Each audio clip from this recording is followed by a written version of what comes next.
ஹல்லேலூயா, ஹல்லேலூயா. ஆண்டவரும் ரட்சகரும் அன்புதவியுமாகிய யாஷோவா மெசியா நாமத்தினாலே தேவனை ஸ்தோத்திரத்தை கூட ஆட்டுகிறேன். இந்த நாளிலே 1 பேதுரு 2 அதிகாரம் 9ஆம் வசனம் 9 இருந்து 12 வரைக்கும் வாசிங்க. 1 பேதுரு 2 அதிகாரம் 9 இருந்து 12 வரைக்கும் எல்லாரும் தெரிஞ்ச வசனம்.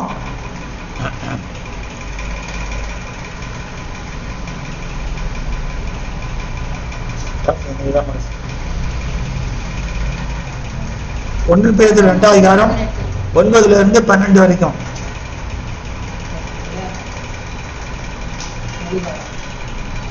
பக்கம் 318.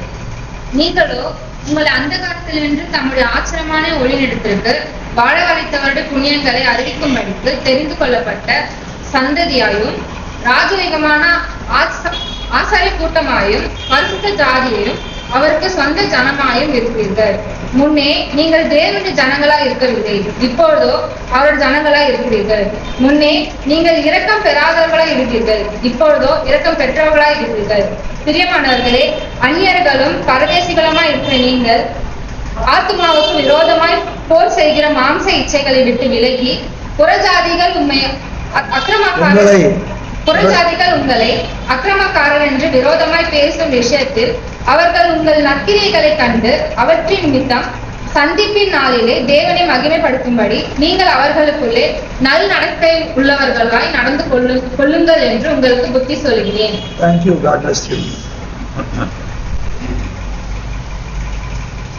அப்போஸ்தலனாகிய பேதுரு யாருக்கு எழுதுறாரு? ஆசியா நாட்டில் இருக்கிறவர்களுக்கு. ஆசியா நாட்டு, கலாத்தியா, பொந்து, கப்பத்தோக்கியா அங்கெல்லாம் சிதறி போனவங்களுக்கு எழுதுறாரு. சிதறி போனவங்க அவங்க எப்படி இருக்கணும்? சிதறி போறது சரீர பிரகாரமா அவங்க சிதறி போயிருக்கலாம், ஆனால் விசுவாசத்திலே பரிசுத்தத்திலே அவங்க சிதறி போயிருக்க கூடாது அப்படின்ற நோக்கத்தோடு தான் அதை எழுதுறாரு. அவங்கள பார்த்து சொல்றாரு, நீங்களோ சொல்லி அவங்கள பத்தி சொல்றாரு. அவங்க எப்படி இருந்தாலும் அந்த காலத்து இருந்தாலும்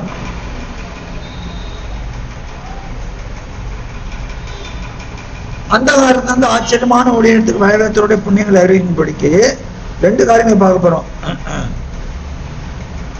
தெரிந்து கொள்ளப்பட்ட சந்ததியாயும் ராஜரீகமான ஆசாரிய கூட்டமாயும் பரிசுத்த ஜாதியாயும் அவருக்கு சொந்தமான ஜனமுமாய் இருக்கிறீர்கள். உபாகமம் 7ஆம் அதிகாரம், உபாகமம் 7ஆம் அதிகாரம்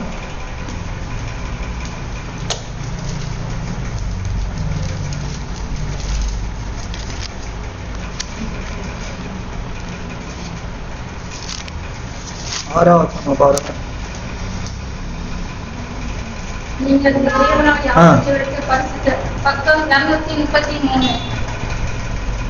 நீங்கள் உங்கள் தேவனாலும் யாவேருக்கு பரிசுத்த ஜனம், பூச்சத்தலத்தில் உள்ள எல்லா ஜனங்களிலும் உங்கள் தேவனாலும் யாவே தேவர் உன்னை தமக்கு சொந்தமாய் இருக்கும்படி தெரிந்து கொண்டார்.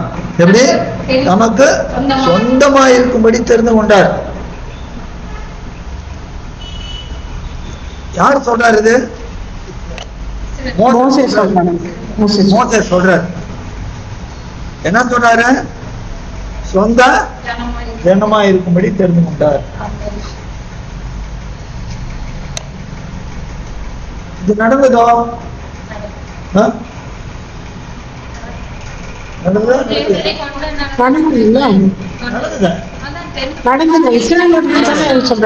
சரி, யாத்திராகமம் 19ஆம் அதிகாரம் 5ஆம் வசனம் 6ஆம் வசனம் பாருங்க.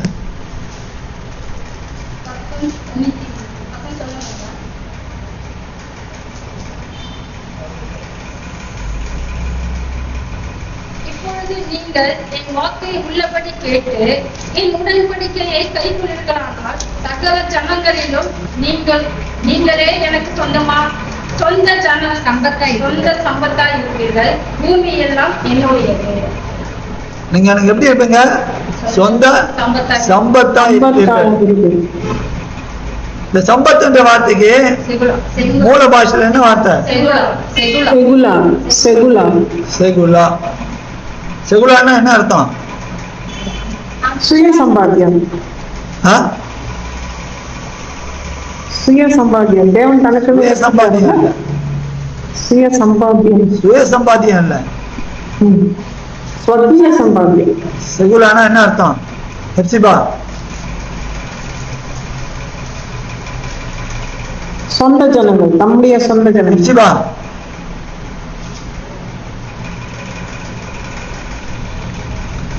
செகுலா சொல்லி கொடுத்துறேன். நீங்க சொல்லி கொடுத்துறேன். வேர்டு சொல்லி கொடுத்தா நீங்க சொல்லி கொடுத்துறேன்.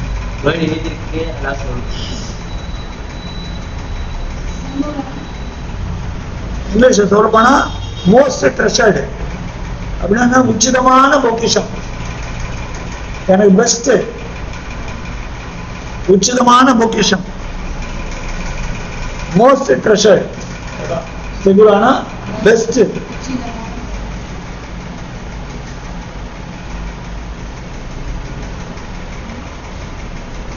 இது நடந்ததோ? நடக்கலையா? நடுங்க பிரிச்சுதான் எடுத்துன்னு வந்துட்டாங்க.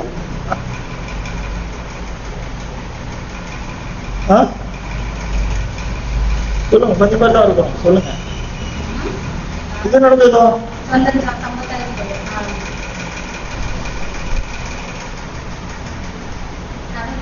நடந்ததா? ஆனா அவங்க வார்த்தை கேட்காத மணிக்கு போயிட்டாங்க. என்ன திரும்ப வந்து வாசிங்க. இப்பொழுது நீங்கள் என் வாக்கை உள்ளபடி கேட்டு என் உடன்படிக்கையை கை கொள்வீர்களானால் சகல ஜனங்களிலும் நீங்களே எனக்கு சொந்த சம்பத்தா இருப்பீர்கள். பூமி எல்லாம் என்னுடையது. என் வாக்கை உள்ளபடி கேட்டு அவளை கை கொள்ளுங்கள்.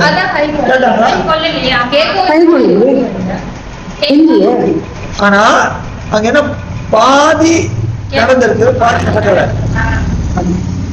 என்ன என்ன சொல்றாரு? திரும்ப அந்த வாசனத்தை வாசி. இப்பொழுது நீங்கள் என் வாக்கை உள்ளபடி கேட்டு என் உடன்படிக்கையை கை கொள்வீர்களானால் சகல ஜனங்களிலும் நீங்களே எனக்கு சொந்த சம்பத்தா இருப்பீர்கள். பூமி எல்லாம் என்னுடையது. அதுக்கப்புறம் நீங்கள் எனக்கு ஆசாரிய ராஜ்யமும் பரிசுத்த ஜாதியுமா இருப்பீர்கள் என்று நீ இஸ்ரவேல் புத்திரரோட சொல்ல வேண்டிய வார்த்தைகள் என்றார். அப்ப அது ஆராதனை என்ன சொல்றாப்ல?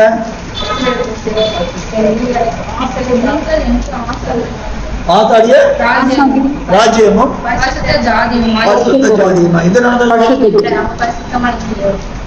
ஆச்சாரியம் நடந்தது, ஆனா முழுக்க நடக்கல. ஆச்சாரியத்துவம் யாருக்கு கொடுக்கப்பட்டது? கொடுக்கப்பட்டது. தேவி கோத்திரத்துல வந்து ஆரோனுக்கும் அவன் பிள்ளைகளும் தான் கொடுக்கப்பட்டது. ஆனால் சபையில சிந்தனைகளை பார்த்து பேதர் என்ன சொல்றாரு? அதிகமான ஆசாரிய கூட்டம். அப்ப யூதர்களுக்கு தானா? யூதர்களுக்கு நிறுத்திட்டு சபை கொடுத்துட்டாரு. யூதர்களையும் செய்ய போறார். யூதர்களையும் செய்ய போறார். ஆனால் யூதர்களுக்கு செய்யறதுக்கு முன்னால நமக்கு சபைக்கு தான் முக்கியமா சொல்றாரு. அப்ப சபையில நாம் இருப்போமாவில் அப்ப நம்ம எப்படி இருந்திருக்கணும், எப்படி இருக்கிறோம், அதான் நீங்க பார்க்க போறோம்.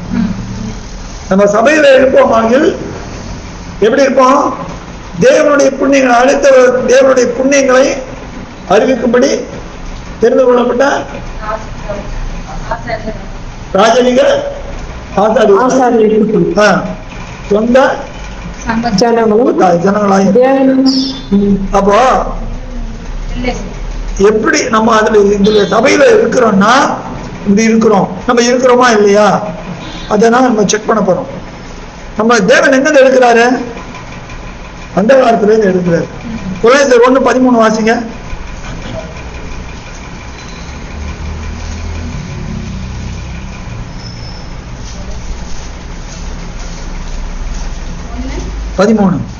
இறுதியின் அதிகாரத்திலிருந்து விடுதலையாக்கி தம்முடைய குமாரன் ராஜ்யத்துக்கு வாரிசுகளாக நம்மை விடுதலையாக்கி நம் நம்முடைய அன்பின் குமாரனுடைய ராஜ்யத்துக்கு உட்படுத்தின பிதாவாகிய தேவனை ஸ்தோத்திரம். ஸ்தோத்திரிப்போம்.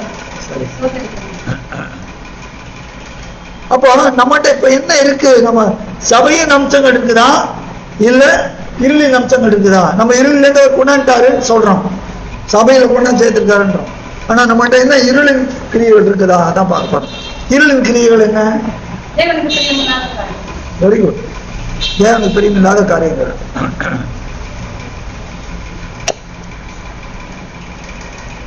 ஒரு சில வசனங்களை பார்ப்போம். நீதிமொழிகள் 6ஆம் அதிகாரம்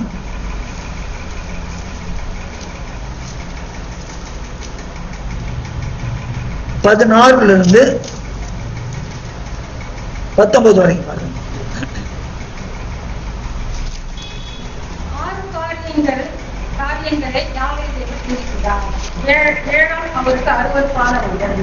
அவையாவன மேட்டுமையான கண், பொய் நாவு, குற்றமற்றவனுடைய ரத்தம் சிந்தும் கை, அல்லது ரத்தத்தை சிந்தும் கை, துர் ஆலோசனை பிணைக்கும் துர் ஆலோசனை பிணைக்கும் இருதயம், தீங்கு செய்தவருக்கு விரைந்தோடுங்க. தீங்கு செய்வதற்கு விரைந்தோடும் பார். அபத்தம் பேசும் பொய் சாட்சி, சகோதரருக்குள்ளே விரோதத்தை உண்டு பண்ணுதல் ஆகிய இவைகளே. திரும்ப நிறுத்தி வாசிக்க போறோம். என்னன்னா மேட்டுமையான கண். மேட்டுமையான கண் என்னது? மேட்டுமையான கண் இங்கிலீஷ்ல என்ன போட்டிருக்கு?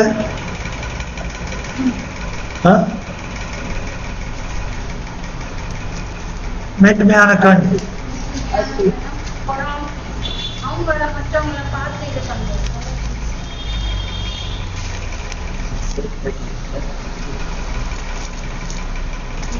மேட்டுமையான கண்.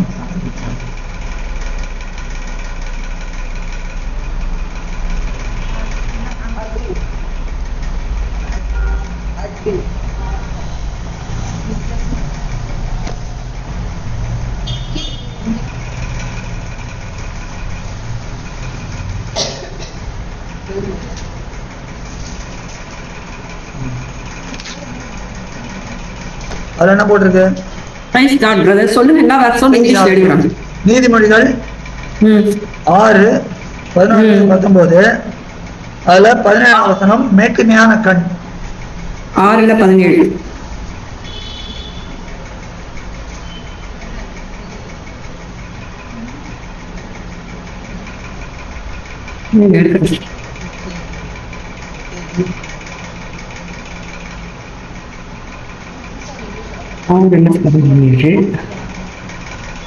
ஹாட்டி ஹைஸ் வருது. Haughty eyes, a lying tongue, hands that shed innocent blood. ஹாட்டினா பெருமை இல்லை. ஹாட்டினா ரொம்ப ரொம்ப திமிரா, வெறும் கர்மம் மாத்திரம் இல்லை, அந்த கர்மத்தினால் வருகிற திமிரு. அப்படி பாக்குறோம். இதை வெறுக்கிறார். எவ்வளவு நம்ம இதெல்லாம் செக் பண்ணி பார்க்கணும், நம்ம வாழ்க்கையில இதெல்லாம் செய்யறோமா அப்படின்னு. மேட்டுமையான கண், பொய் நாவு, இது செய்யறோமா இல்லையா? சிரிக்கிறார். பொய் நாவு, குற்றமற்றவருடைய ரத்தத்தை சிந்துகிற கை. குற்றமற்றவருடைய ரத்தத்தை சிந்துகிற கை அப்படின்னா என்ன அர்த்தம்?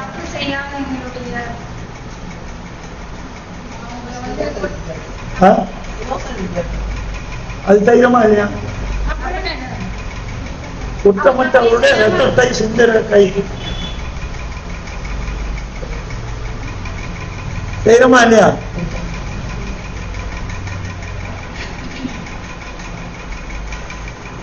ரத்தம் சிந்துவது எதற்காக? மன்னிப்பு. தண்டனை. தண்டனை. அப்போ தப்பே ஒருத்தன் பண்ணாம இருக்கிறப்ப, ஒருத்தன் தப்பே பண்ணாம இருக்கிறப்ப நம்ம ஏதாவது ஒரு சூழ்நிலையில நம்ம தப்பிச்சதுக்காக அவனை மாட்டி கொடுத்தோம்னா செய்யணுமா இல்லையா? நம்மை நாமே சோதித்து ஆராய்ந்து பார்த்தா நலமா இருக்கும். துர் ஆலோசனை பிணக்கும் இருதயம். துர் ஆலோசனையை பிணைக்கும் இருதயம் இருக்கா இல்லையா? துர் ஆலோசனை, தப்பான கவுன்சில், துர் ஆலோசனை.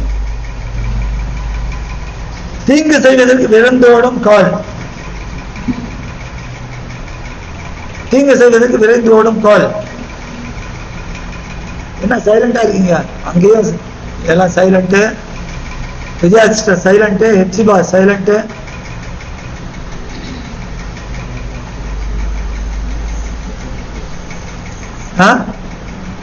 ஹெப்சிபா ஒரு அட்டெண்டன்ஸ் கொடுத்துட்டு போயிடுறாங்க, அவ்வளவுதான்.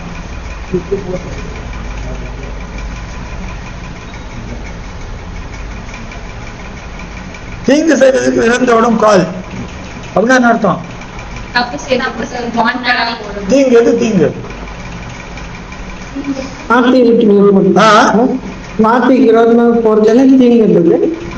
தீங்கு தேவனுக்கு தீங்குதான். அதுக்கு விரைந்து ஓடுறதா இல்லையா? நமக்கு உலக காரியம்னா விரைந்து ஓடுவோம், ஆனா தேவ காரியம்னா எதுவா பார்த்துக்கலாம்.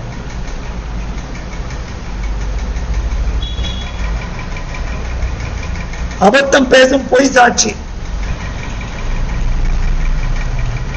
சகோதரருக்குள்ளே விரோதத்தை உண்டு பண்ணுதல். ஒண்ணா பாக்குறப்ப இதெல்லாம் என்ன? தேவன் வெறுக்கிற காரியங்கள். இதெல்லாம் தேவன் வெறுக்கிற காரியம்னா, தேவன் வெறுக்கிற இருதயத்துல வெறுக்கிறார் அவர். தேவனுடைய ஆழங்கள் அல்லது ஆழத்துல அவர் வெறுக்கிறார். அப்போ இந்த தேவனுடைய ஆவியை பெற்ற ஜனங்கள் இந்த காரியம் செய்யக்கூடாது. அப்ப இதெல்லாம் அது அந்த காலத்தின் கிரியைகள். இன்னும் பாருங்க, பழைய ஏற்பாடு புதிய ஏற்பாட்டுல வாங்க. எபேசியர்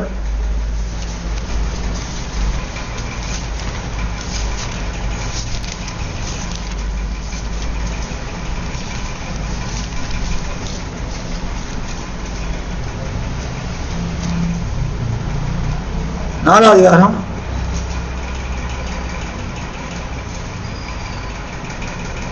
17ல இருந்து பாருங்க. 17ல இருந்து 24 வரைக்கும் வாசிங்க. 25 கூட. எபேசியர் 4வது அதிகாரம் 17ல இருந்து 25.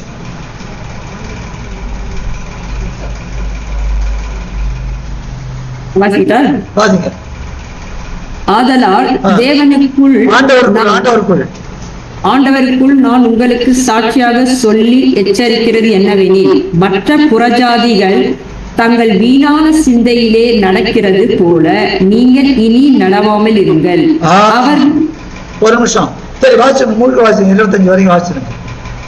அவர்கள் புத்தியில் அந்தகாரப்பட்டு தங்கள் இருதய கடினத்தினால் தங்களில் இருக்கும் அறியாமையினாலே தேவனுடைய ஜீவனுக்கு அந்நியராய் இருந்து உணர்வில்லாதவர்களாய் சகலவித அசுத்தங்களையும் ஆவலோடு நடப்பிக்கும்படி தங்களை காம விகாரத்துக்கு ஒப்பு கொடுத்திருக்கிறார்கள். நீங்களோ இவ்விதமாய் யாசுவா மேசியாவை கற்றுக்கொள்ளவில்லை. யாசுவா மேசியாவின் இடத்தில் உள்ள சத்தியத்தின்படி நீங்கள் அவரிடத்தில் கேட்டறிந்து அவரால் போதிக்கப்பட்டீர்களே, அந்தபடி முந்தின நடக்கைக்குரிய மோசம் போகும் இச்சைகளால் கெட்டு போகிற பழைய மனுஷனை நீங்கள் கலைந்து போட்டு உங்கள் உள்ளத்திலே புதிதான ஆவியுள்ளவர்களாகி மெய்யான நீதியிலும் பரிசுத்தத்திலும் தேவனுடைய சாயலாக சிருஷ்டிக்கப்பட்ட புதிய மனுஷரை தரித்துக் கொள்ளுங்கள். அன்றியும் நாம் ஒருவருக்கொருவர் அவயங்களாய் இருக்கிறபடியால் பொய்களை களைந்து அவனவன் பிறருடனே மெய்யை பேச கடவன். தேங்க்யூ சிஸ்டர், ரொம்ப அழகா நீங்க ஒரு வார்த்தை கொஞ்சம் கொஞ்சம் கூடவே சேர்த்தீங்க, எனக்கு சந்தோஷம் தான். அது பொய்யை கலந்துன்னு பொய்களை கலந்துன்னீங்க. பொய்கள் தான், நீங்க சொன்னது கரெக்ட் தான். ஒரு பொய் இல்ல, பொய்களை கலந்து. இப்போ 17ஆம் வசனத்தை பாக்குறோம். வீணான சிந்தையிலே, யாரு? புறஜாதிகள் வீணான சிந்தையில். இது மாதிரி இருக்கக்கூடாது.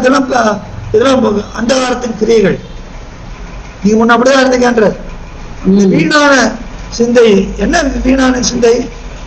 ரோமர் 1ஆம் அதிகாரம்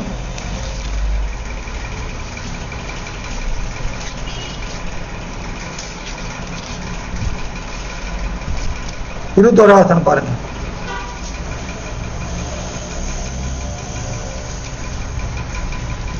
ரோமர் 1:21 படிக்கலாம். அவர்கள் தேவனை அறிந்தும் அவரை தேவனென்று மகிமைப்படுத்தாமலும் ஸ்தோத்திரியாமலும் இருந்து தங்கள் சிந்தைகளினாலேயே வீணானார்கள். உணர்வில்லாத அவர்களுடைய இருதயம் இருள் அடைந்தது. இதுதான் 18ஆம் வசனத்துல விளக்குறார். 18-19. அப்போ தேவனை அவங்க அறிந்தும் அவரை தேவன் மகிமைப்படுத்தினால அவங்க என்ன பண்ணாங்க? உணர்வு இல்லாதவர்களாய், தேவனுடைய ஜீவனுக்கு அந்நியராய், எல்லா அசுத்தத்தையும் அவரோட அசுத்தத்தை குறித்து வெட்கப்பட மாட்டாங்க. அது ரொம்ப ஆவலா செய்வாங்க. சில பேர் வெளியரங்கமா செய்வாங்க, சில பேர் மறைவா செய்வாங்க. நம்மள எவ்வளவு பேர் செய்யறோம்?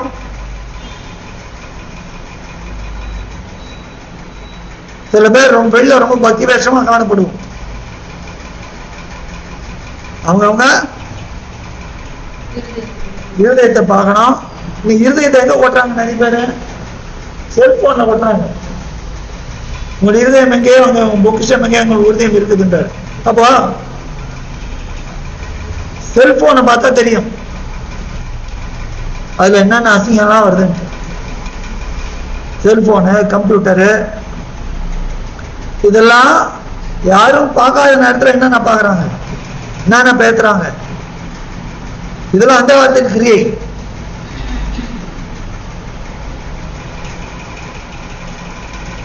அது எப்படி? ஆவலோடு நடப்பிக்கும்படி. ஆவலோடு என்னங்க? எப்படி? இன்ட்ரெஸ்ட் மாத்திரம் இல்ல, ஆவல்னா எப்படி?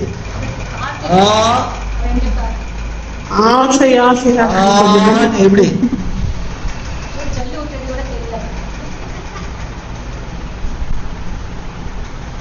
119ஆம் சங்கீதம்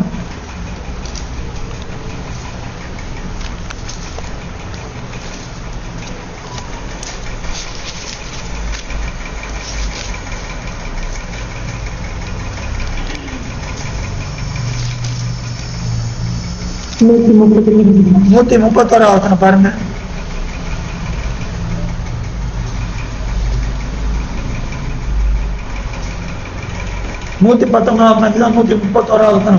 உங்களுடைய கற்பனைகளை நான் வாஞ்சிக்கிறபடியால் என் வாயை ஆவியில் திறந்து அவைகளுக்கு ஏங்குகிறேன். அப்ப எதுக்காக ஏங்கணும்? கற்பனைகளுக்கு. ஏன் கற்பனைகள் நம்ம என்ன படுத்தும்? சீர்படுத்தும். ஆனால் சீர்படுத்துறதுக்கு வேண்டாம். ஏன்னா 1 தீமோத்தேயு 3ஆம் அதிகாரம் 15, 16 2 வசனம் பாருங்க.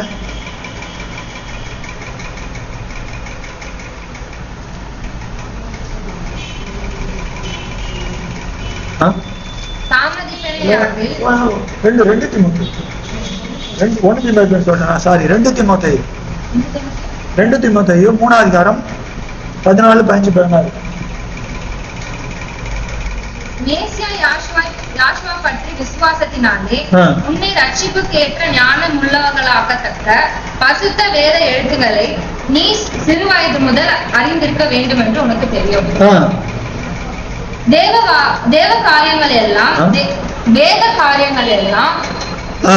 தேவ ஆவியினால் அருளப்பட்டிருக்கிறது. எது தேவ ஆவியினால் அருளப்பட்டிருக்கிறது. எது எழுதப்பட்டிருக்குது? வேத காரியங்கள் எல்லாம் வேத காரியங்கள் எல்லாம், தேவ வாக்கியங்கள் எல்லாம், வேத வார்த்தைகள் எல்லாம் எப்படி எழுதப்பட்டிருக்குது? தேவனுடைய ஆவியினால் ஆவியினால் எழுதப்பட்டிருக்குது. வாசிங்க, ஈசாஸ்ல வாசிங்க.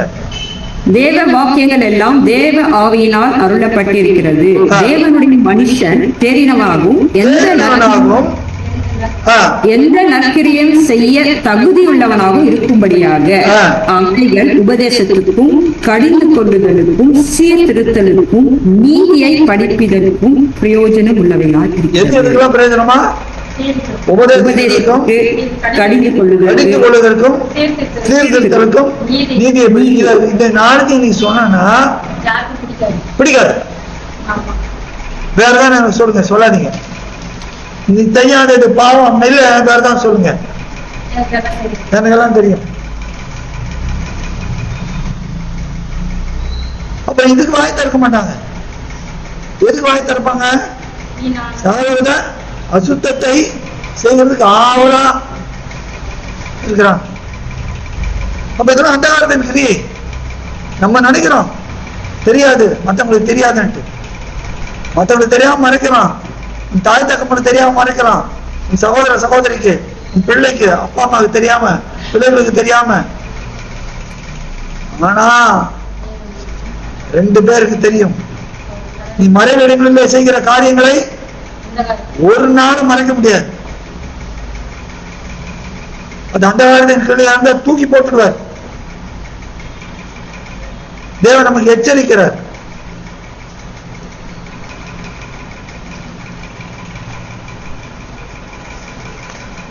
எபேசியருக்கு வந்துருவோம்.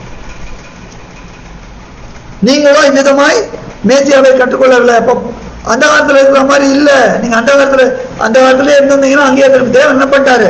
அங்கேயே உங்களை விடுதலை ஆக்கி குமாரனுக்குள்ள கொண்டாண்டார். அப்ப குமாரன் உங்களுக்கு காமிக்கிறப்ப நீங்க குமாரனை கத்துக்கணும். குமாரன் எப்படி இருக்கிறாரு? ஆச்சரியமான ஒளியா இருக்கிறார்.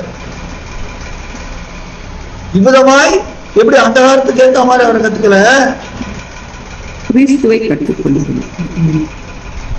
ஆண்டவராய் யாசுவா மேசியாவிடத்துல சத்தியத்தின்படியே நீங்கள் அவரிடத்தில் கேட்டிருந்து அவரால் போதிக்கப்பட்டீர்களே சொல்லிட்டு மெய்யான நீதியிலும் பரிசுத்தத்திலும் தேவனுடைய சாயலாக சிருஷ்டிக்கப்பட்ட புதிய மனுஷனை தடுத்துக் கொள்ளுங்கள். இது என்ன மெய்யான நீதி?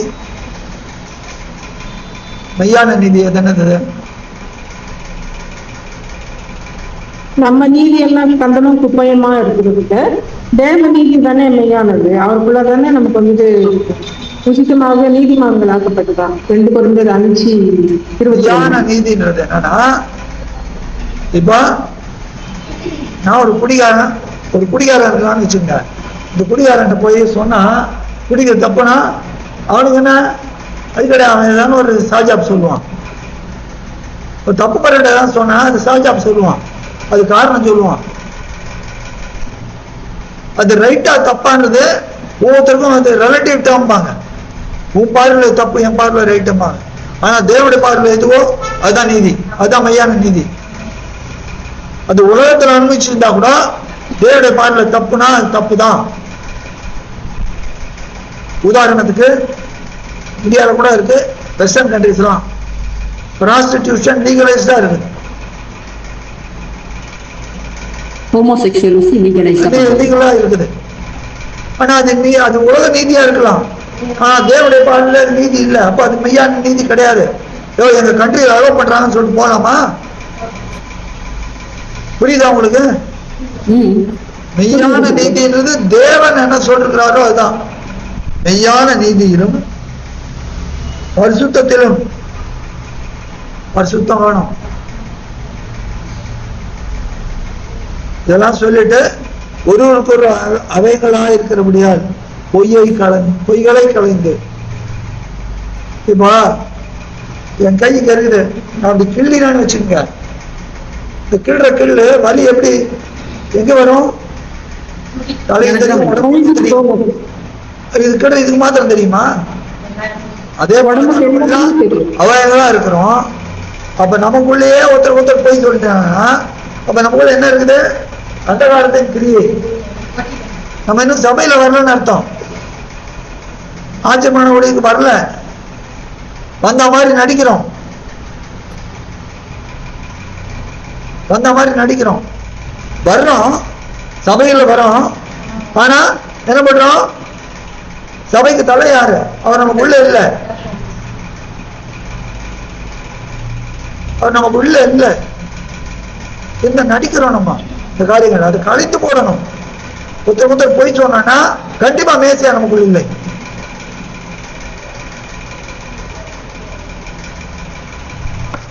அதே 5ஆம் அதிகாரம் பாருங்க, எபேசியர் 5ஆம் அதிகாரம் முதல்ல 3ல இருந்து பாருங்க.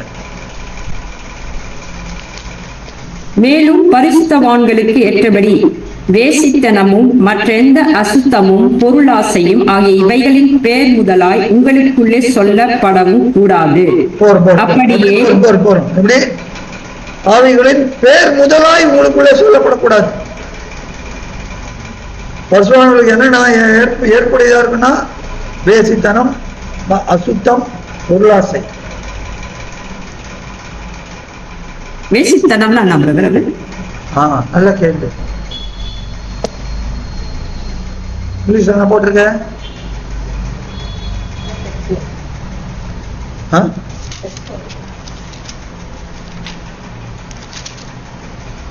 இங்கிலீஷ் என்ன போட்டிருக்கு சிஸ்டர்?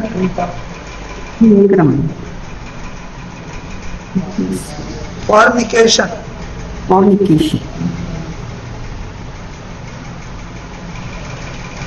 Fornicationன்றது என்னன்னா உடலுக்கு என்ன நியமிக்கப்படுதோ அது அப்பாற்பட்டு செய்யற காரியங்கள்.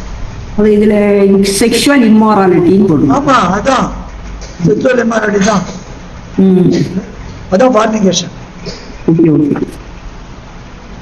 செக்ஷுவல் மொராலிட்டின்னு இருக்கு. அது என்னது? பழகி பெருகுங்கள், தேவன் கொடுத்த கட்டளை. எப்படி ஒருவனுக்கு ஒரு தீ சொல்றாரு இல்லையா? ஒரு மனைவி ஒரு புருஷன். எடுங்க அந்த வசனம் பார்ப்போம், ரொம்ப தேவையான காரியம்.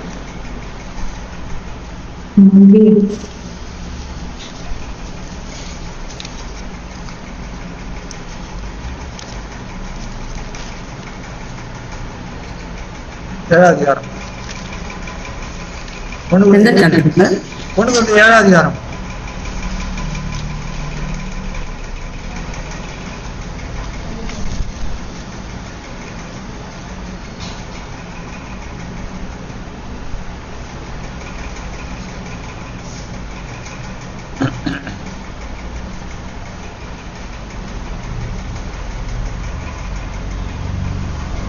பத்தாவது பாருங்க.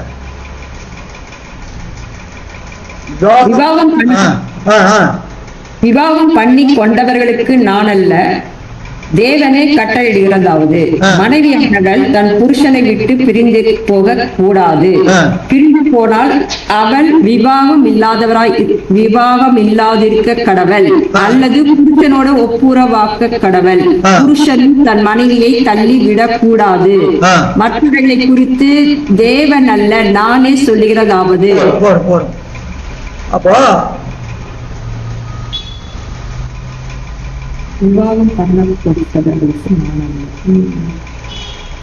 அப்போ என்ன சொல்றது? இன்னொரு பார்ப்போம். ரோமர்ல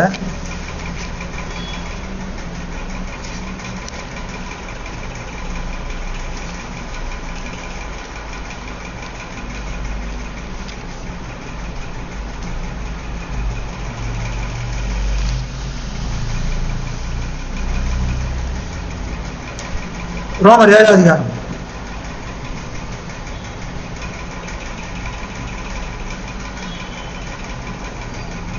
எடுத்துறீங்களா? ரோமர் 7ஆம் அதிகாரம்.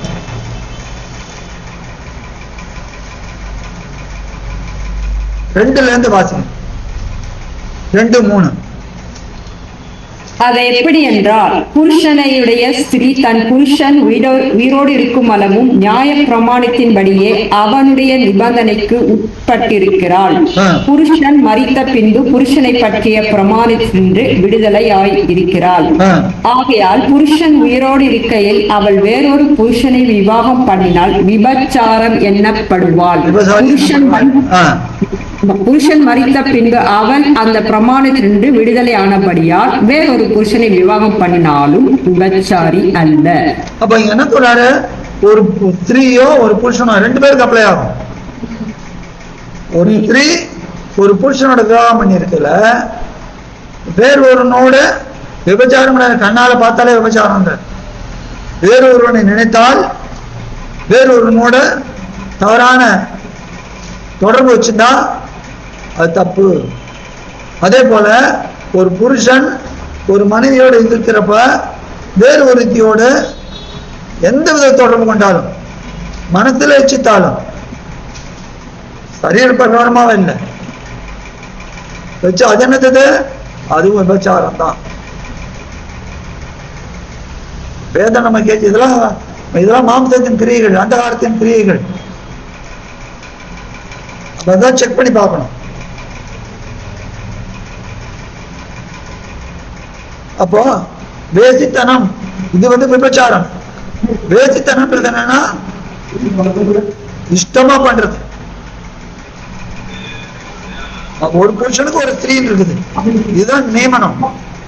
அது இல்லாதபடிக்கு ஒரு ஒரு சட்டமே இல்லாம இஷ்டமா யார்கிட்ட போலாம் அப்படின்னா அது என்னது? அது சொல்றாரு, பொருந்தி இருக்க சொல்றாரு.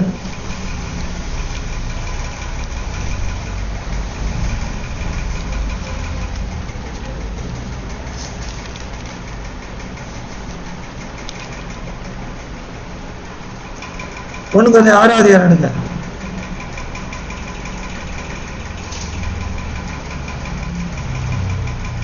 ஒண்ணுக்கு 6வது 15 பாருங்க, 15 இருந்து 19 வரைக்கும் பாருங்க.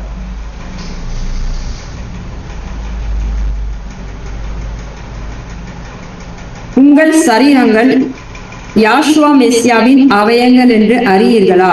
அப்படி இருக்க நான் யாஷுவா மெசியின் அவயங்களை வேசியின் அவயங்கள் ஆக்கலாமா?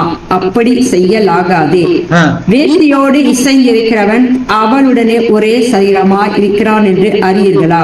இருவரும் ஒரே மாம்சமாய் இருப்பார்கள் என்று சொல்லி இருக்கிறது.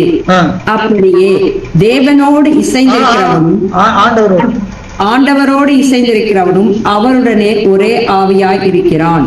வேசித்தனக்கு விலகி ஓடுங்கள். மனுஷன் செய்கிற எந்த பாவமும் சரீரத்துக்கு புறம்பாய் இருக்கும். வேசித்தனம் செய்கிறவனோ தன் சுய சரீரத்துக்கு விரோதமாய் பாவம் செய்கிறான்.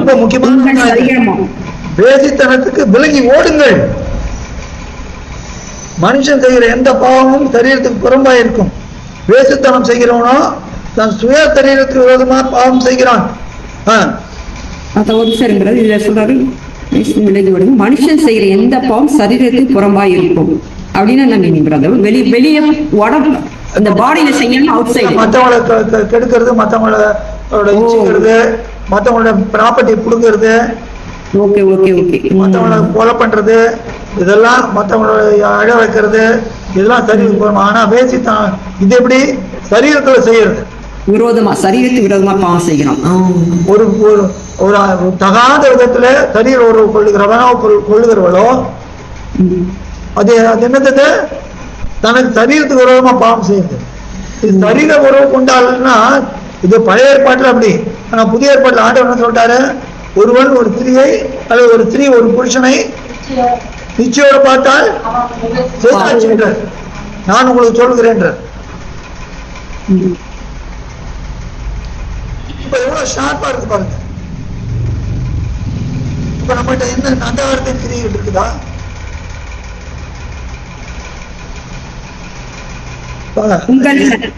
என்ன சிஸ்டர்? இல்ல 19 கண்டினியூ பண்ணுவாங்க.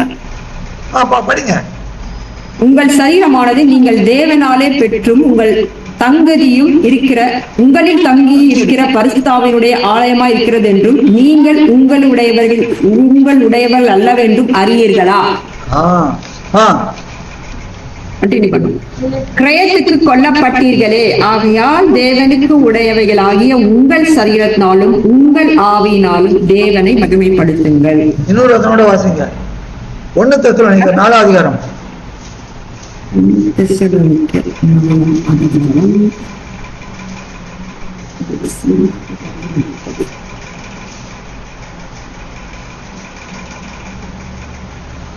முதல் 8 வசனம் வாசிங்க. முதல் 8 வசனம் 1 to 8. அன்றியும் சகோதரரே, நீங்கள் இன்னின்ன பிரகாரமாய் நடக்கவும் தேவனுக்கு பிரியமாய் இருக்கவும் வேண்டும் என்று நீங்கள் எங்களால் கேட்டு ஏற்றுக்கொண்டபடியே அதிகமாய் தேவும்படிக்கு ஆண்டவராகி யாசுவா மெசியாவுக்குள் உங்களை வேண்டிக் கொண்டு புத்தி சொல்லுகிறோம். எவ்வளவு தாழ்மையா சொல்றாரு பாருங்க. போல் சொல்லிட்டாங்க, ஷார்ப்பா சொல்றாரு பாருங்க. ஆண்டவராகிய யாசுவா மேசியாவினாலே நாங்கள் உங்களுக்கு கொடுத்த கட்டளைகளை அறிந்திருக்கிறீர்களே. நீங்கள் பரிசுத்தம் உள்ளவர்களாக வேண்டும் என்பதே தேவனுடைய சித்தமாய் இருக்கிறது. அந்தபடியே நீங்கள் வேசிமார்க்கத்துக்கு விலகி இருந்து தேவனை அறியாத அஞ்ஞானிகளை போல மோக இச்சைக்கு உட்படாமல் உங்களில் அவனவன் தன் சரீர பாண்டத்தை பரிசுத்தமாயும் கனமாயும் ஆண்டு கொள்ளும்படி அறிந்து இந்த விஷயத்தில் ஒருவனும் மீறாமலும் தன் சகோதரனை வஞ்சியாமலும் இருக்க வேண்டும்.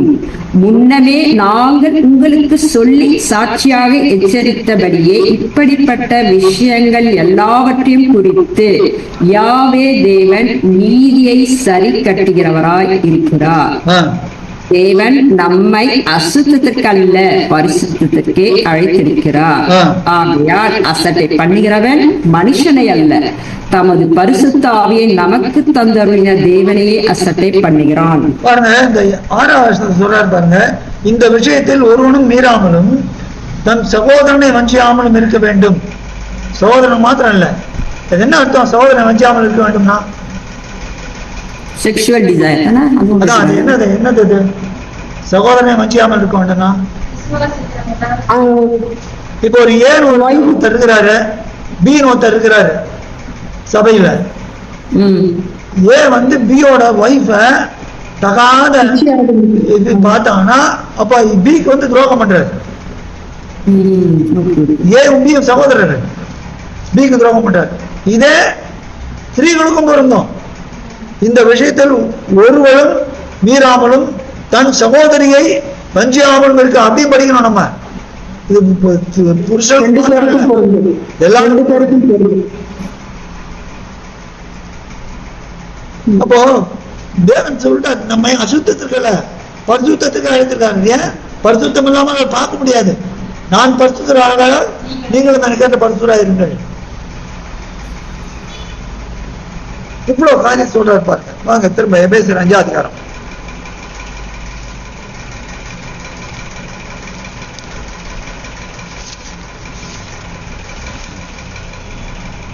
மூணாவது படிக்கணும். 3வது வாசி முடிச்சாங்கல்ல? வாசிங்க, தொடர்ந்து வாசிங்க. அப்படியே வம்பும் புத்தியினமான பேச்சும் பரிகாசமும் தகாதவைகள் ஸ்தோத்திரம் செய்வதே தகும். விபச்சாரக்காரனாவது அசுத்தனாவது விக்கிர ஆராதனைக்காரனாகிய பொருளாசைக்காரனாவது தேவனுடைய ராஜ்யமாகிய யாசுவா மெசியாவின் ராஜ்யத்தில் சுதந்திரம் அடைவதில்லை என்று அறிந்திருக்கிறீர்களே. இப்படிப்பட்டவைகளின் நிமித்தமாக கீழ்ப்படியாமின் பிள்ளைகள் மேல் தேவ கோப ஆக்கினை வருவதால் ஒருவனும் உங்களை வீண் வார்த்தைகளினாலே மோசம் போகாதபடிக்கு எச்சரிக்கையாயிருங்கள். சொல்றாரு என்னது? வீண் வார்த்தைகள் மோசம் போகாதபடிக்கு. வீண் வார்த்தைகளினால் அதாவது இங்கிலீஷ்ல தூண்டி விடுறது, டெம்ப் பண்ணி விடுறது. இதுல மோசம் பண்ணக்கூடாது. ஒருவனும் அல்லது ஒருத்தியும் எல்லாம் அவர்களுக்கு பங்காளி ஆகாதிருங்கள். பங்காளி கூட ஆகக்கூடாது. இன்னைக்கு என்ன சொன்னாலும் என்ன, அதான் சீர்திருத்தத்துக்கும் நீதி எப்படி கடிந்து உள்ளதுக்கும் அதெல்லாம் கிடையாது. இப்ப சொன்னா அப்ப என்ன ஃப்ரெண்ட்ஸே வேணான்றீங்களா? இல்ல, நம்ம அது அந்த மாதிரி எவன்கிட்ட வச்சுக்கவே கூடாது. வேத பொருட்டு நான் இருக்கிறவனுக்கு 2 தரம் புத்தி சொல்லிவிட்டு அவனை விட்டு விலகுன்னு சொல்ல தீத்து 3:10. அப்ப சபைக்குள்ள இருக்கிற ஒருத்தனை வேத பொருள் அவனே விட்டு விலகுன்றப்ப அப்ப இப்படிப்பட்டவர்களை விட்டு நாம் விலக வேண்டும். அவன் பங்காளிகள் ஆகக்கூடாது. ஒரு சில ஃப்ரெண்ட்ஸா இருக்க முடியும் நமக்கு. மற்றவங்க நமக்கு என்ன வேலை? இருளுக்கும் ஒளிக்கும் ஐக்கியம் ஏதுன்றார் 2 Corinthians 6 ஐக்கியம் கிடையாது.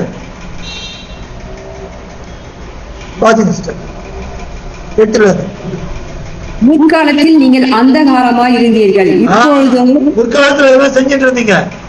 இப்ப சபைக்குள்ள வந்த பிறகு நம்ம என்ன பண்ண, திரும்ப செக் பண்ணணும் இதெல்லாம் இருக்கான்ட்டு. நீ மெசேஜ் வருது தேவன் நம்ம கொடுக்குறது அதுக்காக தான் செக் பண்ணணும் எங்க நம்ம சரியில்லை. இப்பொழுதோ யாசுவா மெசியாவுக்குள் வெளிச்சமாய் இருக்கிறீர்கள், வெளிச்சத்தின் பிள்ளைகளாய் நடந்து கொள்ளுங்கள். ஆவியின் கனி சகல நற்குணத்திலும் நீதியிலும் உண்மையிலும் விளங்கும். அதான் 3 நற்குணம், நீதி, உண்மை. ஒன்னில்லாம அவுட். ஜஸ்ட் ஒரு क्वेश्चन, ஆவியின் கனின்றது அந்த 9 இதுவா பிரதர்? அது ஆமா, கனிகள். அந்த லவ், ஜாய், பீஸ், ஹாப்பினஸ். யாவேதனுக்கு பிரியமானது இன்னதென்று நீங்கள் சோதித்து பாருங்கள். கனியற்ற அந்தகார கிரிகைகளுக்கு உடன்படாமல் அவைகளை கடிந்து கொள்ளுங்கள். அவர்களால் ஒளிப்பிடத்தில் செய்யப்படும் கிரிகைகளை சொல்லுகிறதும் அவலட்சியமாய் இருக்கிறது. லட்சணமா இருக்குது. அது என்ன சொல்லக்கூட கூடாதுங்கிற. நீ அதை பத்தி எவ்வளவு சிரிச்சு கலாட்டா ஜோக்கு காட்டிக்கிறான். அந்த கூட்டத்தில் போய் பண்ண நம்ம சிரிச்சு உட்காந்துருக்கணுமா?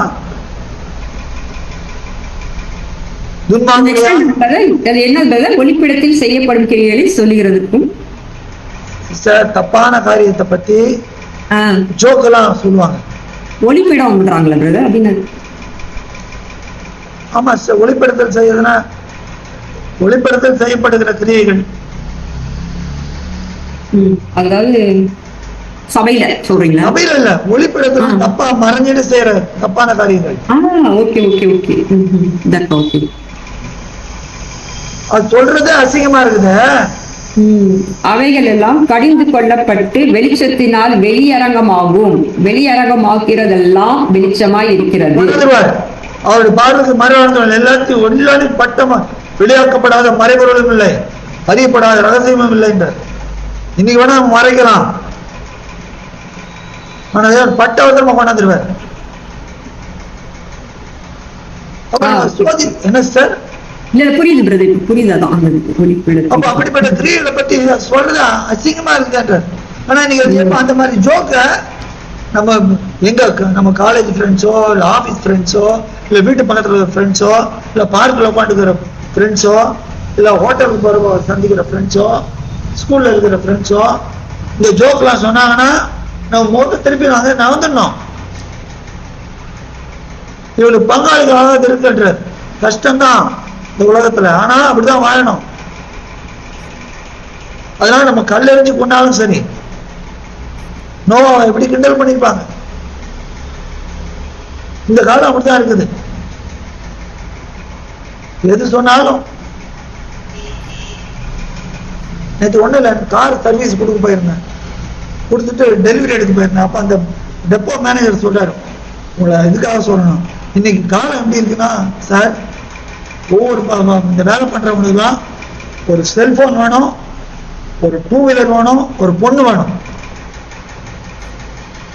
இதுக்கு நான் வந்து சம்பளம் கொடுக்கணும். அவனுக்கு வேதனையா இருக்கு, உண்மையா வேதனையா இருக்கு. காலம் அப்படி ஆயிடுது. இது அந்த காலத்தின் கிரியை. நம்ம அந்த மாதிரி இருக்கலாமா? இன்னைக்கு எல்லாம் செலவு பண்றது இப்ப இஷ்டமா. கையில காசு இருக்குது இல்ல, காசு யாரோடது? தேவனோடது. வெள்ளி தேவனுடையது. நமக்கு எந்த இதுவும் கிடையாது. நம்ம உக்ரானக்காரங்க தான்.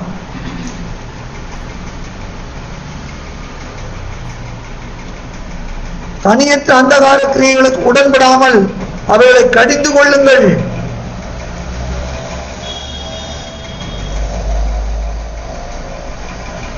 அப்போ இந்த காரியங்கள் எல்லாம் நம்மகிட்ட இருக்கா சோதித்து பார்க்கணும்.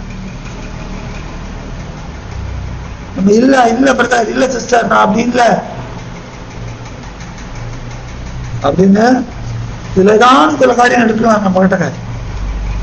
எனக்கு தெரியாது யாரு என்னன்ட்டு, ஆனால் தேவனது சொல்றதுனால சொல்றேன்.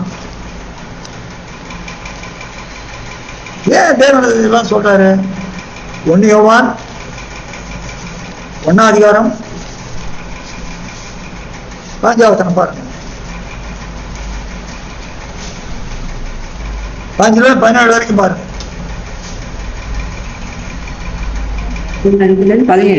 1 யோவான் 2ஆம் அதிகாரம்.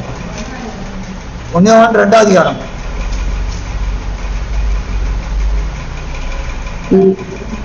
உலகத்திற்கும் உலகத்தில் உள்ளவைகளிலும் அன்பு கூறாதிருங்கள். ஒருவன் உலகத்தில் அன்பு கூர்ந்தால் அவனிடத்தில் பிதாவின் அன்பில்லை. தெளிவா சொல்லிட்டாரு. உலகத்தில் அன்பு கூர்ந்தா எனக்கு உலகத்தை ஸ்நேகிக்க தேவனுக்கு விரோத பகைஞனா இருக்கிறான்னு யாக்கோபுல வாசிக்கிறோம். ஒண்ணு தேவன் பக்கம் இல்லை, இதுல உலகம் போயிடும். இங்க ஒரு காலம் ஏமாத்த முடியாது. ஆனா உலகத்தில் இருக்க ஜனங்களை அன்பு கூறணும் பிரதர். என்ன சார்? உலகத்துல இருக்க ஜனங்களை அன்பு கூறணும் தானே? அன்பு கூறது வேற சார். அன்பு கூறது இருங்க, ரொம்ப அழகா இருக்கு. எபிரேயர் 7ஆம் அதிகாரம்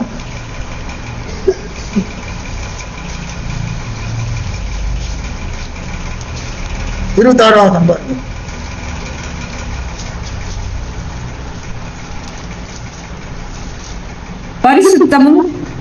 பரிசுத்தரும் குற்றமற்றவரும் மாசில்லாதவரும் பாவிகளுக்கு விலகினவரும் வானங்களிலும் உயர்ந்தவருமாய் இருக்கிற இவ்விதமான பிரதான ஆசாரியர் நமக்கு ஏற்றவராய் இருக்கிறார். எப்படி? பாவிகளுக்கு விலகினவரும் பாவிகளோடு இருந்தார், பாவிகளுக்கு விலகி அவர்களை கடிந்து கொண்டார், அவனை அன்பா போதித்தார். அன்பு சொல்ற நல்லங்களை, ஆனா காரியங்களை வெறுக்கணும். பாவிகளுக்கு விலகினவர் காரியங்களை வெறுக்கணும். யூதா எழுதிய நிருபம்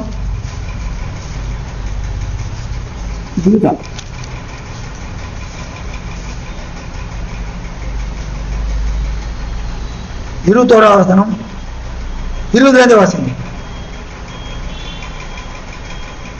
20 23 வரைக்கும் வாசிங்க. தேவன் சும்மா எழுதி வச்சிருக்கிறாரு. யூதா வெளிப்படுத்துறதுக்கு முன்னால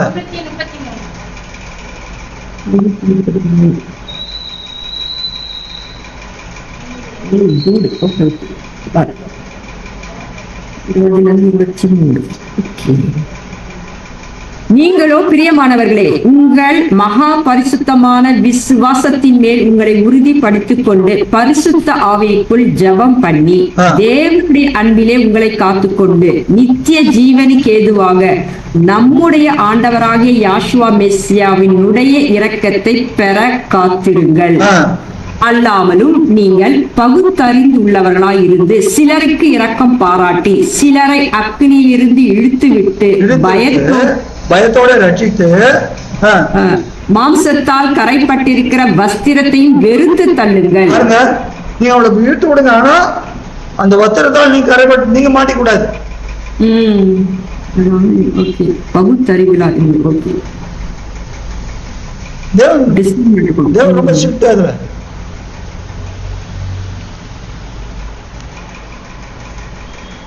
அப்போ 1 யோவான் 2ஆம் அதிகாரம் 5ஆம் வசனம், உலகத்தில் அன்பு கூறான் அவனிடத்தில் பிதாவின் அன்பு இல்லை. 14ஆம் வசனத்தில் உலகமும் அந்த நிச்சயம் ஒழித்து போம், தேவனுடைய சித்தத்தின்படி செய்கிறவனோ என்னென்றைக்கும் நிலைத்திருப்பான். நம்ம நாமே சோதித்து பார்க்கணும். நம்ம சபைக்குள்ள வந்துட்டோம், ஆச்சரியமான ஊழியத்தில் வந்துட்டோமா?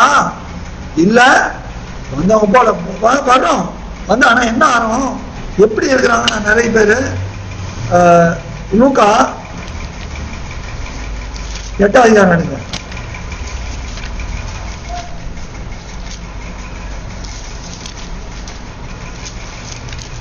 லூக்கா 8ஆம் அதிகாரம்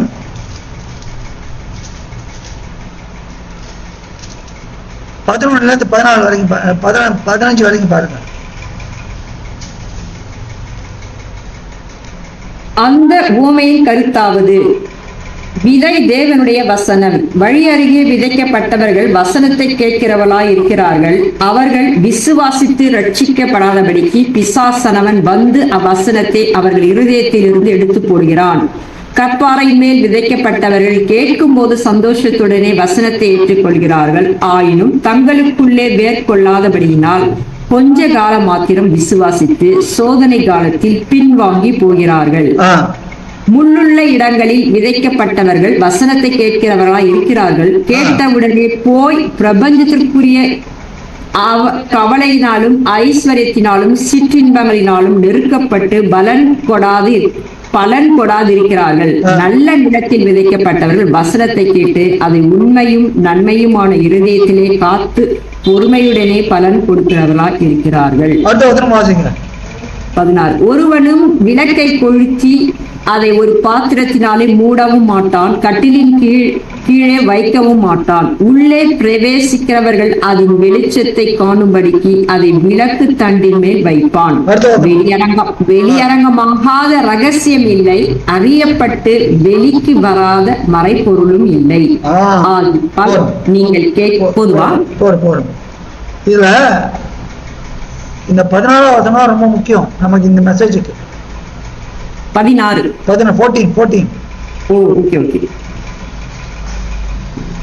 அந்த வார்த்தை வந்து ஆச்சரியமான ஒளிக்கு வரவழைச்சிட்டார் தேவன். ஆனா வர வைக்கிறாரு. வர வச்சப்ப நம்ம என்ன பண்றோம்? பிரபஞ்சத்துக்குரிய கவலைகள், ஐஸ்வர்யம், சிற்றின்பங்கள் இதெல்லாம் மாட்டிக்கிறோம். 2 பேர் 2ஆவது வாசிக்கிறோம். நாய் தான் கட்டினதை தின்னவும் கழுவப்பட்ட பன்றி சேற்றில பொருளும் என்கிற பழங்குக்கு ஒப்பாயிற்று.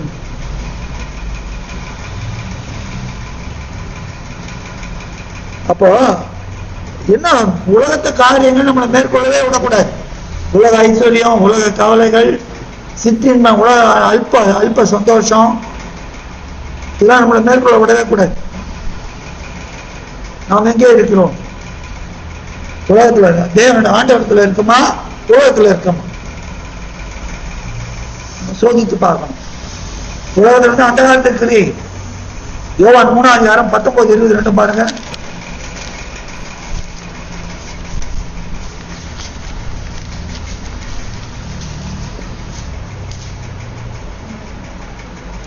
யோவான் 3:19-20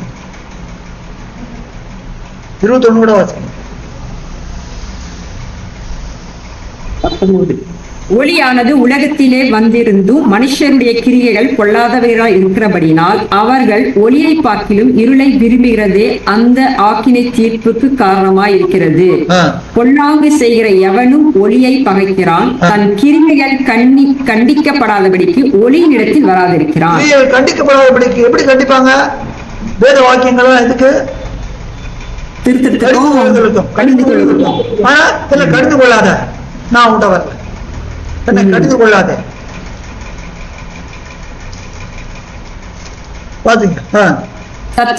சத்தியத்தின்படி செய்கிறவனோ தன் கிரியைகள் தேவனுக்குள்ளாய் செய்யப்படுகிறது என்று வெளியாகும்படிக்கு ஒளியின் இடத்தில் வருகிறான் என்றார். இன்னொரு யோசனை பாருங்க. ஏசாயா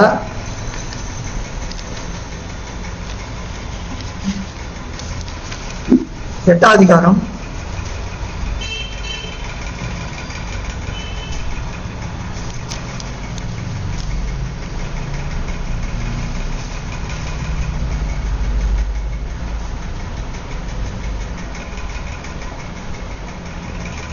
8 இல்ல, ஒரு நிமிஷம்.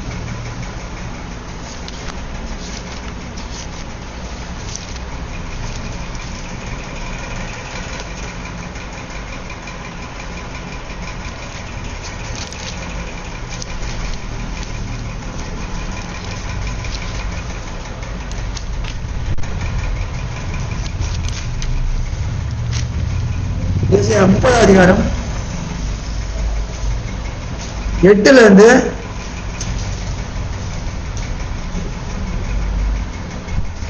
11 வரைக்கும் பாருங்க.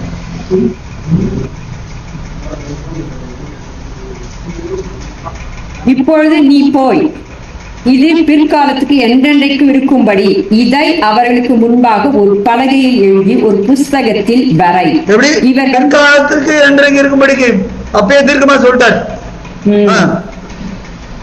இவர்கள் கலக்கமுள்ள ஜனங்களும் பொய் பேசுகிற பிள்ளைகளும் தேவனுடைய வேதத்தை கேட்க மனதில்லாத புத்தியினருமாய் இருக்கிறார்கள்.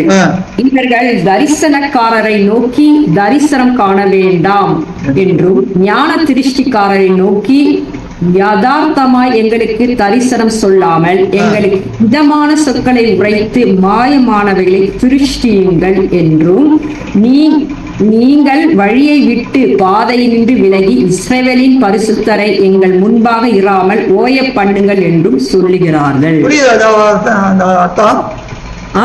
அதாவது ஃபால்ஸ் ப்ராஃபெட் இல்ல, ஜனங்கள் என்னன்னா எங்களை கடிந்து கொள்ளாதீங்க, எங்களுக்கு எதமா சொல்லுங்க, நீ ஆசீர்வாதமாவே இருப்பாய், நீ பண்றதெல்லாம் ஃப்ராடு, நீ பண்றதெல்லாம் தாறுமாறு, நீ பண்றதெல்லாம் அக்கிரமம், அப்புறம் எப்படி ஆசீர்வாதமா இருப்பாய்?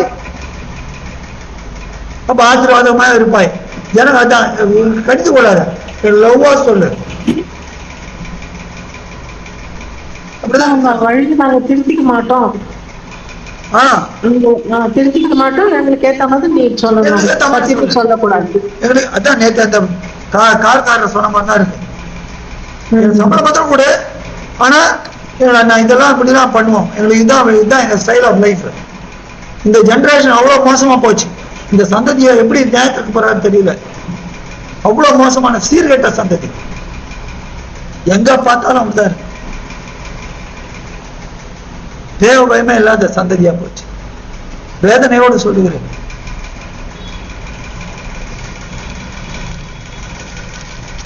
ஆகையால் நம்ம இந்த தந்தையில நம்மளை தேவன் என்ன பண்ண பிரிச்சு எடுத்துட்டாரு. அதுல பிரிச்சு எடுத்து எங்க கொண்டாந்து வச்சிட்டாரு? வெளிச்சத்துல வச்சிருக்காரு. பரிசுத்தம் உள்ளவரும் குற்றமற்றவரும் மாசு இல்லாதவரும் பாவிகளுக்குள்ளவரும் வானங்கள் மேலாய் வருவதுமான உள்ள நம்ம கொண்டாந்து வச்சிருக்கிறாரு. இப்ப நம்ம எப்படி இருக்கணும்? பேதுரு 2 பேதுருல சொல்றாரு பாருங்க. 2 பேதுரு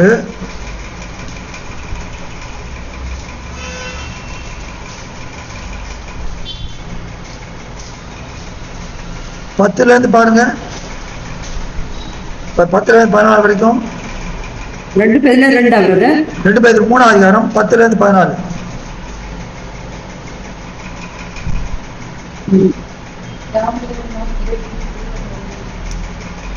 யாவே தேவனுடைய நாள் இரவிலே திருடன் வருகிற விதமாய் வரும். அப்பொழுது வானங்கள் மடமடவென்று அகன்று போம், பூதங்கள் உருகி போம், பூமியும் அதில் உள்ள கிரியைகளும் எரிந்து அழிந்து போம். இப்படி இவைகளெல்லாம் அழிந்து போகிறதா இருக்கிறபடியால் நீங்கள் எப்படிப்பட்ட பரிசுத்த நடக்கையும் தேவ பக்தியும் உள்ளவர்களால் இருக்க வேண்டும். தேவனால் சீக்கிரமாய் வரும்படிக்கு மிகுந்த ஆவலோட காத்திருங்கள். அந்த நாளில் வானங்கள் வெந்து அழிந்து பூதங்கள் எரிந்து உருகி போவோம். அவருடைய வாக்கு தத்துவத்தின்படியே நீதி வாசமாயிருக்கும், புதிய வானங்களும் புதிய பூமியும் உண்டாகும் என்று காத்திருக்கிறோம். ஆகையால் பிரியமானவர்களே, இவைகள் வர காத்திருக்க நீங்கள் கரையற்றவர்களும் பிழை இல்லாதவர்களுமாய் சமாதானத்தோடு அவர் சந்நிதியில் காணப்படும்படி ஜாக்கிரதையாயிருங்கள். எச்சரிக்கிறார். தேவன் நம்ம கொடுத்த அநேக எச்சரிப்புகள் நம்ம எதுக்கு நம்ம டெஸ்ட் பண்ணி பார்க்கணும், நம்ம சோதித்து பார்க்கணும். அண்டகாரத்திலே வெளியே வந்துட்டோமா இல்ல, நம்மகிட்ட இருந்துன்னா தேவன் நம்ம உணர்த்தினார்னா அதை நம்ம தன் பாவங்களை மறைக்கிறவன் வாழ்வடைய மாட்டான். அவளை அறிக்கை செய்து விட்டு விடுக்கணும், இரக்கம் பெருமான் செய்யணும். 1 யோவான் கடைசியாக வாசிப்போம். 1 யோவான் 1ஆம் அதிகாரம் 4ல இருந்து வாசிக்கும். உங்கள் சந்தோஷம் நிறைவாய் இருக்கும்படி இவைகளை உங்களுக்கு எழுதியிருக்கிறோம். தேவன் ஒளியாய் இருக்கிறார், அவரில் எவ்வளவேனும் இருள் இல்லை.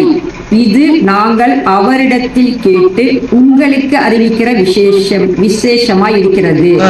நாம் அவரோட ஐக்கியப்பட்டவர்கள் என்று சொல்லியும் இருளிலே நடக்கிறவர்களாய் இருந்தால் சத்தியத்தின்படி நடவாமல் பொய் சொல்லுகிறவர்களாய் இருப்போம். ஒரு நிமிஷம் இந்த 6வது தான் லூக்கா 8:14 எப்படி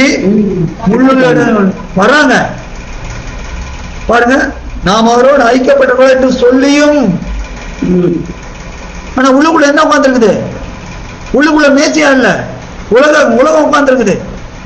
உலக காரியங்கள், உலக இச்சைகளும் உட்கார்ந்துருக்குது. அதான் இருளிலே நடக்கிறதா என்றால் சத்தியத்தின்படி நடவாமல் பொய்யில் சொல்லுவதா இருப்போம்.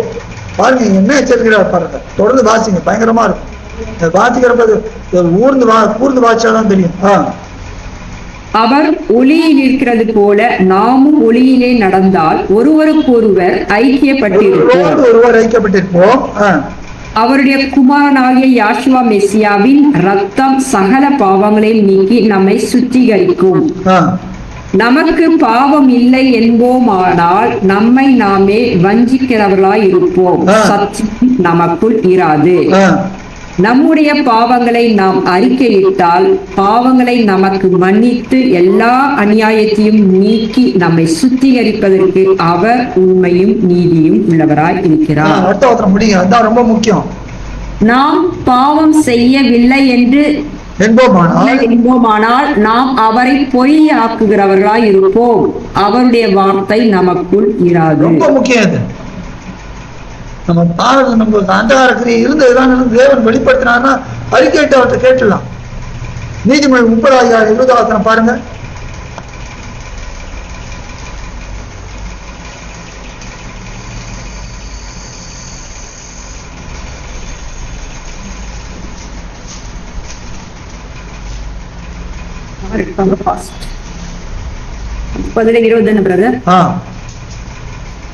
அப்படியே விபச்சார ஸ்திரீனுடைய வழியும் இருக்கிறது. அவள் தின்று தன் வாயை துடைத்து நான் ஒரு பாவமும் செய்யவில்லை என்பாள். நான் ஒரு பாவமும் செய்யவில்லை, பண்ண தப்பு. அதுதான் இங்க நாம் பாவம் செய்யவில்லை என்போமானால் நாம் அவரை பொய்யராக்குறார், தேவனை பொய்யராக்கும். தேவன் பொய்யரா? அப்ப என்ன துணிகிறாது? நம்ம பாவம் செய்யலன்னு சொன்னா துணிகிறாது. தேவன் நமக்கு உணர்த்தும் போது தேவன்கிட்ட மன்னிப்பு கேட்கணும், இல்லைன்னா துணிகிறோம். நாம் அறிக்கையிடும் போது அவர் நம்மை மன்னிக்க சுத்தமா இருக்கிறார். ஆகவே இந்த நாளில 1 பேதுரு 2:9 வாசிச்சோம். மற்ற காரியம்லாம் பிறகு பார்க்கலாம். முதல்ல நம்ம எங்க இருக்கிறோம் அதெல்லாம் வெளியே கொண்டாண்டார். நம்ம திரும்ப எகிப்துக்கு போயிட்டோமா? இல்ல எகிப்தின் காரியங்கள் ஒட்டிட்டு இருக்குதா? எசேக்கியேல் போனா சொல்றாரு, சிறைக்குள்ள போன பிறகு சொல்றாரு, நீ எகிப்துல பேசிட்டவன் இன்னும் உடலான்ற. எகிப்துல ஆயுஷ் வந்துட்டு 40 வருஷம் வனாந்தரத்துல பிற பாலத்தோட காணான் தேசம் ராஜ்ய நியாயாதிபதிகள் ராஜ்யம் ஸ்தாபிக்கப்பட்டு ராஜ்யபாரம் எல்லாம் வந்து சிறைக்குள்ள போன பிறகு அப்போ சொல்ற இன்னும் எகிப்துல நினைச்சுக்கணும் வந்திருப்போம் ஆண்டவர்கிட்ட. ஆனா இன்னும் சில காரியங்கள் ஒட்டி கொண்டு இருக்கிறதா? அந்த காலத்தின் கிருவிகளை ஒட்டி கொண்டு இருக்கிறதா? தேவனத்துல கேட்போம், தேவனே என்னை மன்னியும். ஒரு விஷயம், ஒரே நிமிஷம் நாம் திறம் தாழ்த்தி ஜெபம் பண்ணுவோம். ஒரே நிமிஷம் நமக்கு தேவன் நம்முடைய காரியங்களை உணர்த்தும் போது நாம் நம்மை சரி செய்து கொள்வது நம்ம கேட்கதா இருக்கிறது. அன்பின் பரலோக பரிசுத்த தேவ பிதாவே, நம்மாலை பொழுதுக்காக இந்த ஓய்வு நாளின் சாயங்கால வேளையில பிதாவே, மறுபடியும் எங்களோடு உங்களுடைய வார்த்தைகளை கொண்டு உங்களுடைய பரிசாவியின் மூலமா எங்களோடு இடைப்பட்ட தயவுக்காய் ஸ்தோத்திரம். உங்களுடைய ஆழங்களை அறிந்திருக்கிற உங்களுடைய பரிசாவி எங்களுக்கு உங்களுடைய ஆழங்களை உணர்த்துகிற போது இதாவே அந்த திவ்ய சத்தத்துக்கு நாங்கள் முழுமனதோடு செவி கொடுக்கிறோம், முழுமனதோடு விட்டுக் கொடுக்கிறோம். இதாவே எங்களிலே உங்களுக்கு பெரியமில்லாத காரியங்கள், ஒருவேளை மறைவான பாவங்கள் எங்களுக்கு இருந்த சங்கீதக்காரன் சொல்வது போல மறைவான பாவங்கள் என்னை விலை காரும் என்று சொல்வது போல தேவனை இந்த நாளிலே எங்களை நோக்கி வந்தவங்களுடைய வார்த்தைகளுக்கு எங்களை விட்டுக் கொடுக்கிறோம், முழுமையாய் விட்டுக் கொடுக்கிறோம். எங்களுக்கு காணப்படுகிற குற்ற முறைகளை அந்த ஐவாய் மன்னித்து எங்களுக்கு இறக்கம் பாராட்டுகிற தேவன் அப்படியே செய்யும்படியாக மீண்டும் ஒரு தாழ்த்தி ஒப்பு கொடுக்கிறோம். இந்த காரியங்களிலே நாங்கள் ஜெயம் கொள்வதற்கு போதுமான சத்துவத்தை உங்களுடைய பரிசுஆவியை கொண்டு உங்களுடைய வார்த்தைகளை கொண்டு எங்களுக்கு அனுகிரகத்தை ஆசீர்வதிக்க சொல்லிக்கிறோம். இந்த முறைகளெல்லாம் மன்னித்து உங்களுடைய பிள்ளைகளாக உங்களுடைய குமாரனுடைய இரத்தத்தால் எங்களை கழுவி உங்களுடைய வார்த்தையினால் ஜனிப்பிக்கப்பட்ட உங்களுடைய பிள்ளைகளாக இன்றைக்கும் என்றைக்கும் சதா காலங்களும் நாங்கள் ஒரு 2 பேருக்கு பிரியமுள்ளவர்களாக காணப்படும்படியாக தேவங்களை பலப்படுத்தி ஆசீர்வதிக்க வேண்டுமாய் அன்பு ஆண்டவர் ரட்சிப்பை பெருமாகி யாழ்சாமி வல்லமுள்ள திருநாமத்திலே ஜெபிக்கிறோம். லன்மிட் பரலோக பரிசுத்த யாவே என்ற நாம தேவ பிதாவே. ஆமென். ஆமென்.